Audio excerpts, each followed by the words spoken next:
Hello everyone, ఈరోజు వీడియోలో నా స్టైల్లో పెసరపప్పు చారు అండ్ క్యాబేజ్ 65 ఎలా చేయాలో చూపిస్తాను, చూసేయండి. ఫస్ట్ అయితే క్యాబేజ్ 65 కోసం అయితే ఒక కప్ వరకు మంచిగా సన్నగా తరుక్కున్న క్యాబేజ్ని అయితే తీసుకోవాలి. అండ్ దాంట్లోనే కొంచెం పసుపు, ఉప్పు అండ్ చిల్లీ పౌడర్ వేసి అండ్ కొంచెం అల్లం వెల్లుల్లి పేస్ట్ కూడా వేసేసి బాగా స్క్వీజ్ చేస్తూ మిక్స్ చేసుకోవాలి. దాంట్లో వాటర్తోనే అది బాగా వెట్ అయిపోతుంది. దానిలోనే కొంచెం ఒక హాఫ్ కప్ వరకు శనగపిండి అండ్ 2 స్పూన్స్ వరకు కార్న్ఫ్లోర్ అండ్ 2 స్పూన్స్ బియ్యం పిండి వేసుకోవాలి. అండ్ కొంచెం జీలకర్ర వేసుకొని బాగా చేత్తో స్క్వీజ్ చేస్తూ గట్టిగా కలిపేసుకుంటే ఇలా ముద్దలా తయారవుతుంది. దాన్ని డీప్ ఫ్రై చేసేసుకోవడమే. మంచిగా గోల్డెన్ కలర్ వచ్చే వరకు ఫ్రై చేసుకుంటే మంచిగా లోపల వరకు ఉడుకుతాయి, మంచిగా ఫ్రై అవుతాయి అండ్ టేస్ట్ అయితే సూపర్ ఉంటుంది. పిల్లలకి ఈవినింగ్ స్నాక్గా కూడా ఇవ్వచ్చు.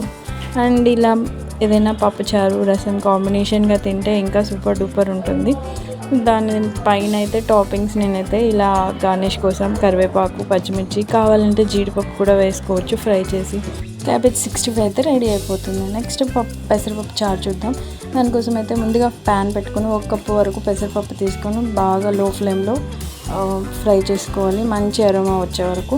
తర్వాత దాన్ని వేరే బౌల్లోకి తీసేసుకొని మంచిగా నీట్గా 2-3 టైమ్స్ వాష్ చేసుకొని 1 కప్పు పెసరపప్పుకి 3 కప్స్ వాటర్ పోసుకొని కొంచెం పసుపు వేసుకొని కుక్కర్ పెట్టేసుకొని 3 విజిల్స్ వచ్చే వరకు ఉడికించుకుంటే పప్పు ఉడికిపోతుంది. ఇంతలో వేరే ప్యాన్ పెట్టుకొని అండ్ చారు కోసం ప్రిపేర్ చేద్దాం.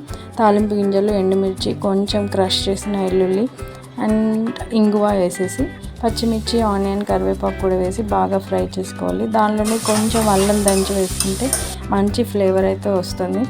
అండ్ ఇంకా అవి ఫ్రై అయిపోయిన తర్వాత ఉడికించుకున్న పప్పు అండ్ కొంచెం ఒక చిన్న సైజు లెమన్ అంతా చింతపండు తీసుకొని బాగా జ్యూస్ తీసి వేసుకోవాలి. అండ్ దానిలోనే మన టేస్ట్కి తగ్గట్టు ఉప్పు, కారం వేసి బాగా బాయిల్ చేసుకోవడమే. అండ్ లాస్ట్లో కొంచెం కొత్తిమీర వేసి మరిగించుకుంటే ఒక 10 minutes పప్పుచారు అయితే రెడీ అయిపోతుంది. ఇది పిల్లలకి చాలా హెల్దీ కూడా, ట్రై చేయండి, బాగుంటుంది.